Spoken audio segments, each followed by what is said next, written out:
Hello and welcome to Carsington Water, just south of the Peak District in Derbyshire. Today we're going to be heading out on a 27-mile mixed surface ride, taking in the High Peak Trail and the Tissington Trail. This is a fabulous ride where stretches of tarmac are few and far between. So stick around as I guide you around this 27-mile loop.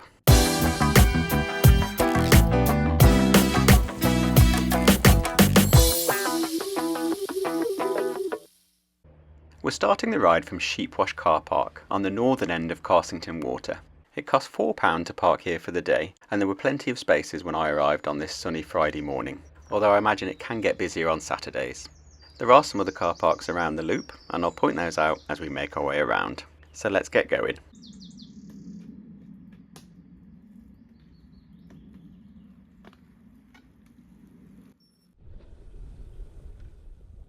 We're first going to head out of the car park and back towards the main road that you would have turned off to come into the car park.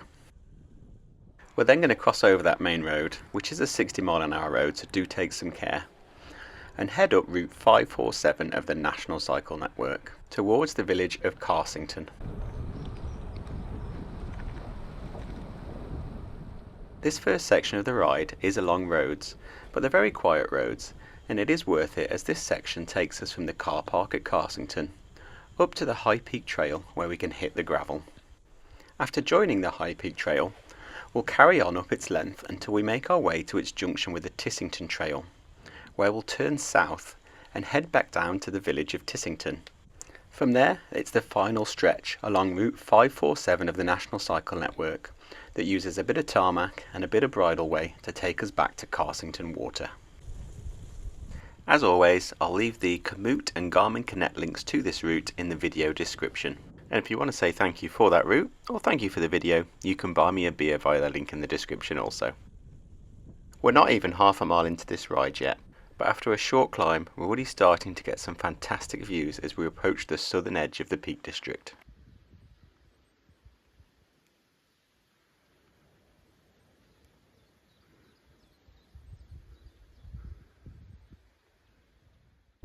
After passing through the pretty village of Carsington, we head into the village of Hopton, where we take a left turn, and if you haven't already, now would be a good time to get into that lower cog on the front.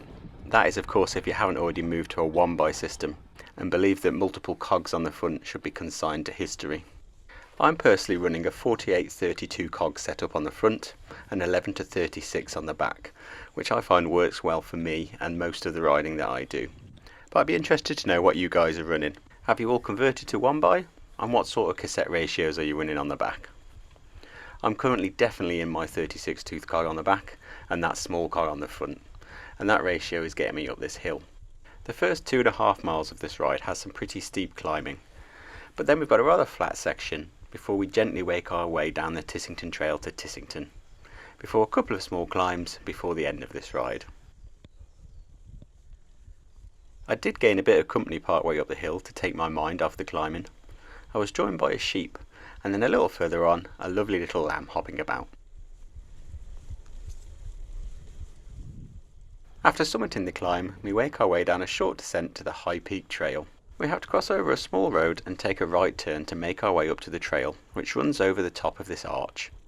There are little blue signs directing us in the right direction, as we're still following Route 547 of the National Cycle Network. However, when we get up onto the High Peak Trail, we're then joining Route 54 of the National Cycle Network.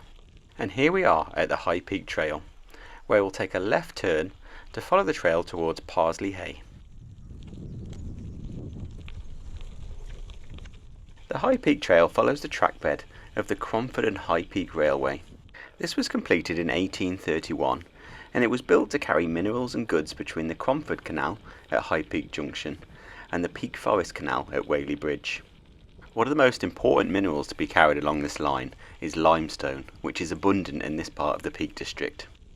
Limestone quarrying in the Peak District dates back centuries, and is still an active industry in the Peak District today. And the first part of the High Peak Trail that we ride along is right up against an active limestone quarry.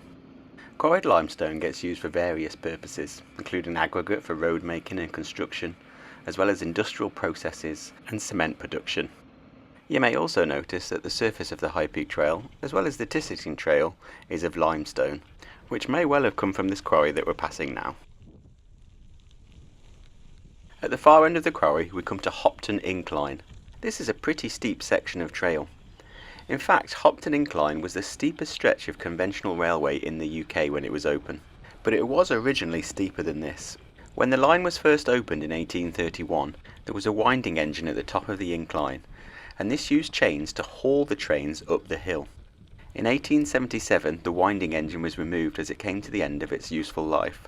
But fortunately, trains had improved enough by then to make their own way up the incline, although it was indeed a struggle, and trains would often need a couple of goes to get up the hill.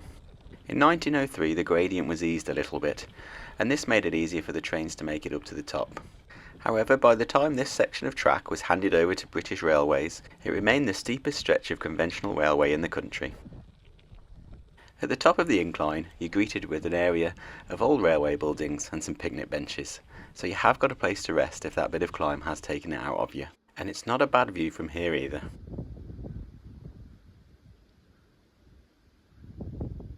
The cottage here next to the line is a former railwayman's cottage, built here to house the staff that worked on the railway, and it's now available as a holiday let if you're looking for somewhere to stay in the area.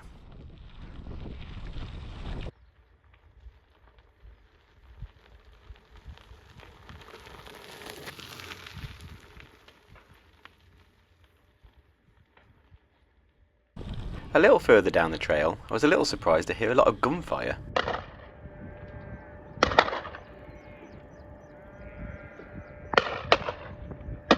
This is the Harbour Rocks Clay Pigeon Shooting Club. As the pigeons are clay, no animals were harmed during the filming of this video.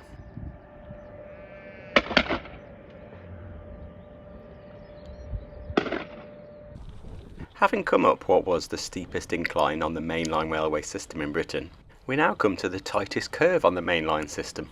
And you'll notice as we make our way up the High Peak Trail that this is quite twisty for a disused railway trail. That's because this line was built on the principle of canals, and that it kept to the contours of the land, rather than using large cuttings and large embankments. And that's no surprise really, as this was built to connect two canals together, as the area wasn't seen suitable to build a canal in, although the line was eventually connected to other railways, at the north end at Buxton and at the south end at Cromford. We're now coming into what was Longcliffe Station. This didn't open when the line opened in 1831, as the primary purpose of the railway was to transport goods, not people. It wasn't until 1855 that this station opened and a passenger service begun to run along the line. However, it wasn't very long-lived, as this is obviously quite a sparsely populated area, and the goods traffic always took priority, so any passenger trains were quite slow to navigate the line. The passenger service was closed in 1877 and the station closed with it. You might say that passenger services on the High Peak Railway were not very high up the pecking order. Moving on through scenery that just seems to get better and better, we come to a rather interesting spot with a barn on the left. This is the former Daisybank farmhouse, which is now a barn, and during World War I, the locals could remember horses being loaded onto trains from here, destined to fight on the Western Front. I did say earlier in the video that this rail line was built much like a canal, following the lay of the land, so there aren't many cuttings on it. But not far from the old farmhouse, we head through a cutting with rather steep rock-faced walls, one of the few cuttings on this stretch of the High Peak Railway. And not long after coming out of this cutting, we come to a fairly important junction on the National Cycle Network. This is where Route 548 of the network branches off from the High Peak Trail, and this could potentially be used as a shortcut on this ride. So this is where we currently are, and we're going to head up the High Peak Trail to where it meets the Tissington Trail just south of Parsley Hay, and then head back down the Tissington Trail. But you could potentially cut out this northern section of the ride if you wanted to shorten it by using Route 548 of the National Cycle Network to cut across to the Tissington Trail. Route 548 is well signposted, you can see here.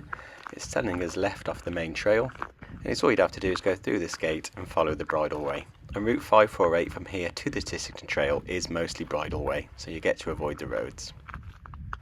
It does look like a very pleasant route, and the countryside is looking spectacular. You can see in the distance the High Peak Trail there continuing north, on an embankment with that arch underneath. And we're going to carry on towards that arch, heading north up the High Peak Trail, or Route 54 of the National Cycle Network. But before we get to that arch, we do pass somewhere rather interesting. Well, at least I found it interesting. This is the now disused Mininglow limestone quarry, which sits right on the High Peak Trail and even has some equipment here left behind from the days when this was operational. Mining limestone, which was then loaded directly onto the trains and taken off down the High Peak line to its destination.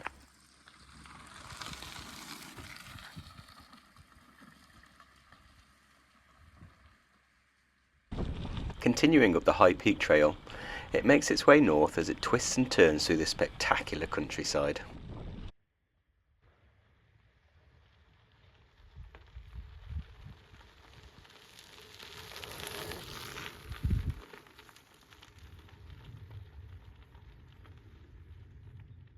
After a few more twists and turns, we get to Mininglow, where there is a road crossing. There is actually quite a few road crossings and quite a few farm track crossings on the High Peak Trail. Here at Mininglow there is a car park, so another potential start point for your ride if you don't want to start from Carsington Water.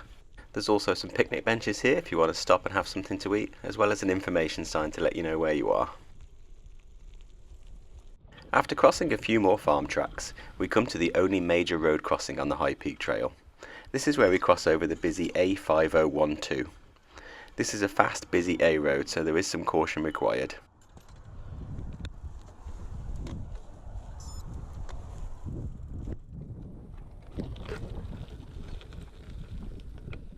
Safely onto the other side, and another helpful cyclist let me through the gate to carry on my journey up the High Peak Trail. A little further up the line, and I get lucky again with another helpful cyclist holding a gate open for me. Cheers, thank you. We're now coming into what was the site of Freedon Station. This was opened in 1855, but like the previous station that we passed, closed in 1877, as this was not a very popular line for passenger traffic. Although nothing remains of the station here, there is a car park here, so another potential place to start your ride. There's also a sign here that lets us know we're 2.5 miles from Parsley Hay. Parsley Hay is just past the junction with the Tissington Trail, so we have just over 2 miles left on the High Peak Trail. Just after Freedon Station, we pass by the Derbyshire Silica Firebrick Company, or DSF for short. The factory was opened in 1892 by a man called John West, but they weren't making tuna here. They were making fire-resistant bricks, or heat-resistant bricks, that were used in many industrial processes. This site was chosen as many of the minerals used in these bricks could be mined locally, including a substance called silica. It was also important that this site was on the railway.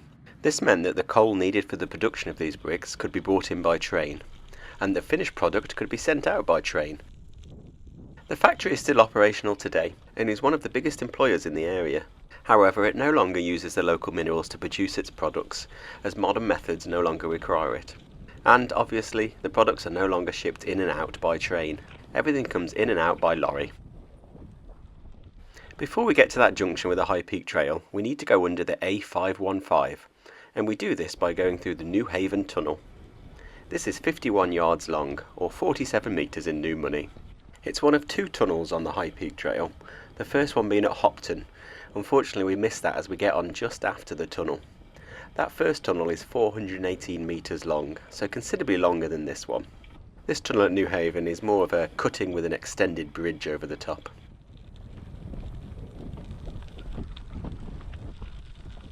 We're now approaching the junction with the Tissington Trail, where we'll take a left turn onto the Tissington Trail and head south.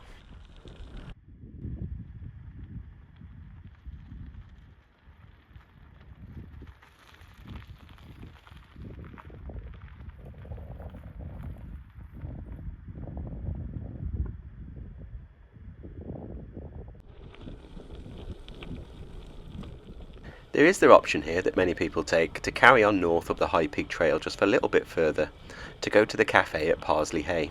There's also toilets and a car park there. You'd then come back on yourself down the High Peak Trail and onto the Tissington Trail. But I'm going to go straight onto the Tissington Trail and head south, and make a stop further down here for something to eat. We're going to be on the Tissington Trail for 10 miles today, but our stop comes at Hartingdon, which is 2 miles away. And our end point on the Tissington Trail is the village of Tissington itself. which as you can see is 10 miles away from the junction with the High Peak Trail. The Tissington Trail, as I'm sure you know, is another disused rail line. This was built in 1899, almost 70 years after the Cromford and High Peak Railway that we've just come up. It was built to connect Ashbourne to Parsley Hay, where the link with the Cromford and High Peak Railway was made.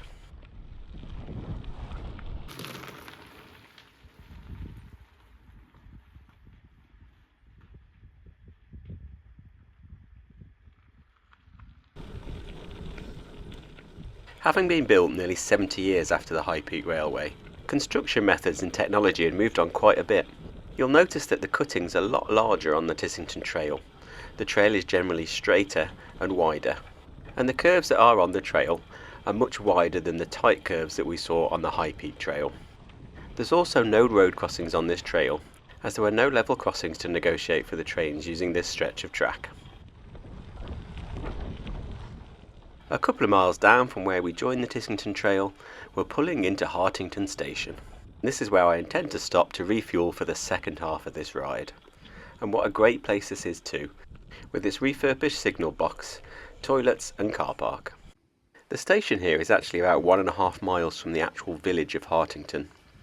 The station was opened in 1899 and remained in service until 1963.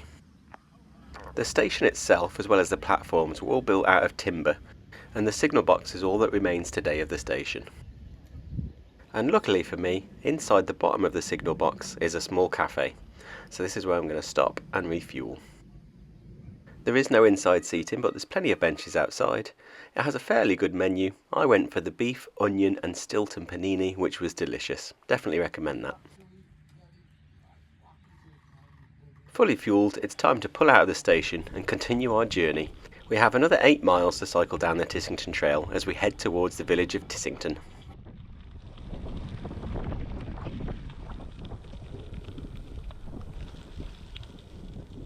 Not far from Hartington, we pass under this bridge which had a great sign underneath that I just had to stop and take a picture of. Dream of noise and wheels and coal and steam. I like that because although today this is a very tranquil area and we are in a national park, back when the trains were running it would have been a very different scene here. About 1.5 miles from Hartington, we come to where Route 548 of the National Cycle Network intersects with the Tissington Trail. Now when we were heading up the High Peak Trail, I mentioned that there was a shortcut that you could take to make this ride a little bit shorter by using Route 548 of the National Cycle Network, and this is where you would come onto the Tissington Trail. And what a beautiful spot it is. Back at the end of last year, I actually rode up the Tissington Trail and used Route 548 to make my way over to the Manifold Trail to form another fantastic loop in this area. I'll leave a link to that video in the description. It's quite nice actually to be riding down the Tissington Trail. Last time I rode up from Ashbourne and it was mostly uphill, so it's nice to be going downhill and have some more energy to take in the scenery.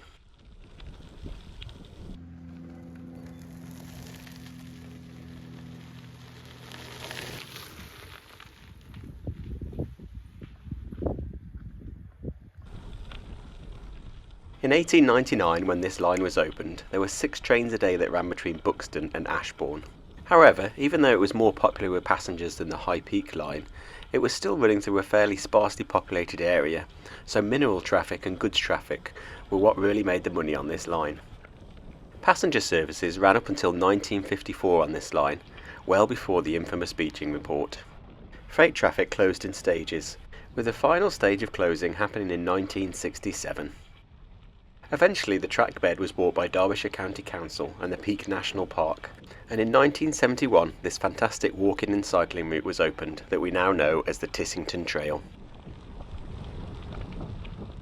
Just before we get to Allsop Enleydale, we head under the A515 in what could be considered a tunnel. It's about 50 metres long and more of an extended bridge. And at the other side we come to the former site of the Allsop Enleydale station. Here you'll find some parking and some picnic benches. But there's no sign of the station or the platforms that used to be here. Again, like most of the stations on this line, they were built out of timber and so have completely been demolished and disappeared. With a good downhill gradient, it's not long before we're rolling into Tissington Station, our final stop on the Tissington Trail. Here again you'll find a car park and toilets, and there's also a small shop as well. Here we're going to turn off the Tissington Trail and make our way along Route 547 of the National Cycle Network towards Carsington Water and the car park where we started. If you're worried about missing the turn-in, I've left the Komoot and Garmin Connect links to this route in the video description. If you want to say thank you for those, or thank you for the video, you can also buy me a beer via the link in the description. You can also say thank you by subscribing to the channel. It's absolutely free and it makes a huge difference. It really helps the channel keep steaming along and allows me to continue making videos like this. After coming out of the car park at Tissington, we make a right turn and head over the top of the Tissington Trail. We then have to negotiate a cattle grid. There is a gate to the side if you don't want to go over it, and there is a cattle grid here for very good reason. And that is to stop the locals, who sometimes like to block the road, from escaping from their field. I was a little bit nervous passing these so closely. I suppose I could have gone around the grass, but I didn't bother them and they didn't bother me. I think if they had young calves I would have been a bit more cautious. But fortunately, no problems this time and I'm on my way.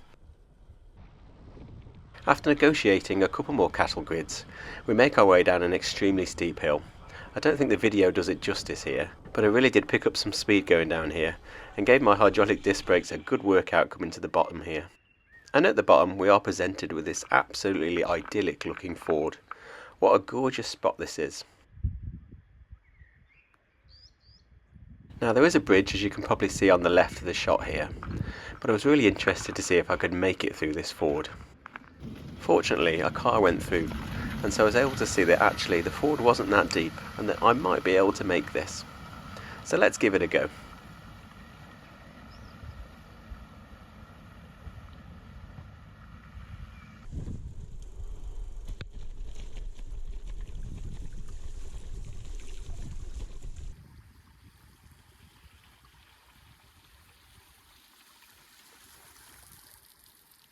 Although I made it through, I could tell that the cobbles under the water were extremely slippy.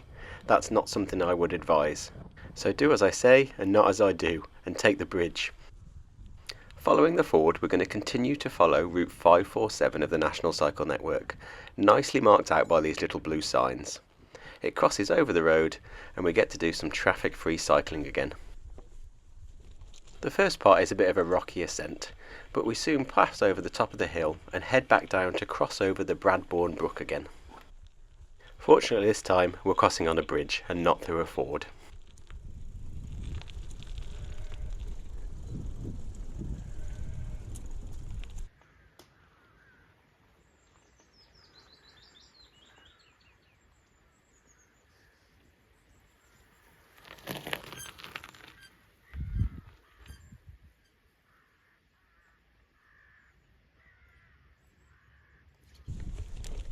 There's another small climb after we've passed over the brook again, as we follow this idyllic looking limestone trail, sandwiched in between two farmers' fields.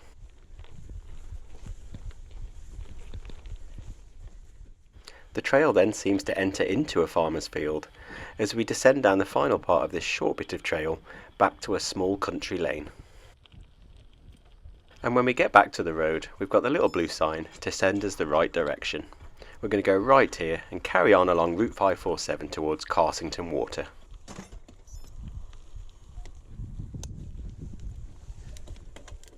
As you can see by the elevation profile of this ride, towards the end of the ride, around 23 miles in, we have a couple of hills to negotiate. The top of the first one is here in the village of Bradbourne, where we take a right turn, make a small descent and head up the next hill. And once we get to the top of this hill, that's all the major climbs out the way, and we can sit back and enjoy the view.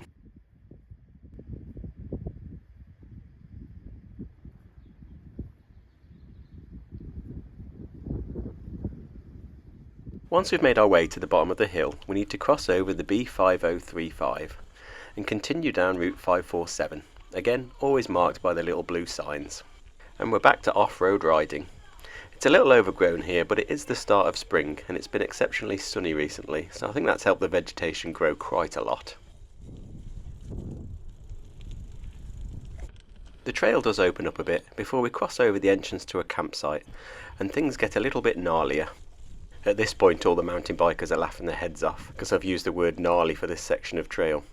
But remember, I am on a gravel bike. and I am using 45mm tyres, not the 2" plus tyres you would find on a mountain bike.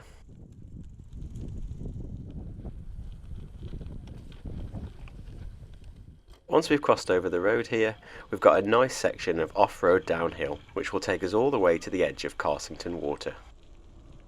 This section was really good fun, and again there's a couple of little gnarly bits in there just to keep you on your toes. Towards the bottom of the hill it turns into a tarmac path, and we eventually emerge at the Carsington Water Visitor Centre car park. This is another place to potentially start your ride from, as it has a car park, toilets and a visitor centre with a cafe and shops, as well as some great views across the lake. From here we're going to carry on round the edge of the car park and continue down the Reservoir Trail, which follows Route 547 of the National Cycle Network, and this will take us back to our start point at Sheepwash Car Park. This is a really well surfaced section of trail, and I really did enjoy riding this.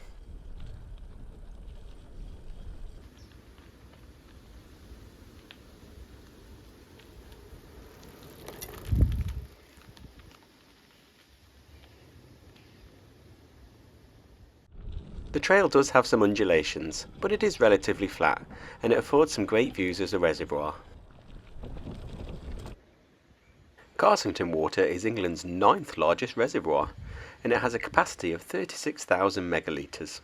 Construction finished in 1992, making this the last major reservoir to be built in England, and it was opened by the late Queen Elizabeth II. Route 547 continues round the reservoir on an access road for one property, so although we're on the road, this is very quiet. And as you go down this section, look out on the right for an old RAF quadrant tower. This was built during the 1940s, during that small disagreement with our European neighbours. During the war, the Henmore Valley, which is now submerged below the reservoir, was used as target practice by the RAF. This tower, along with another one at the opposite side of the valley, were used to triangulate the position of hits. The other tower has now been demolished, but I love the fact that this one's still standing and you can go up into it and have a look over the reservoir or the hit zone yourself. A great bit of history to have a look at before we finish this ride. We eventually come back to the access road in and out of Sheepwash Car Park. We take a right and this takes us back to our start point. And that's it, we've completed this 27-mile loop around the southern edge of the Peak District. I have to say, I think this is one of my favourite rides I've done on the channel so far. It's got amazing scenery, some really interesting history, and what has to be some of the best gravel riding in the UK. Routes like this are why I bought a gravel bike. I hope you enjoyed the video, and if you did, please do give the video a like, and let me know in the comments what you like best about it. And don't forget to subscribe if you're not already, it really does help the channel massively. And a final reminder that the Komoot and Garmin Connect links to this ride can be found in the video description. If you want to say thank you for those, you can also buy me a beer via the link in the description, or just to say thank you for the video. Thank you very much for watching, it's very much appreciated, and happy cycling.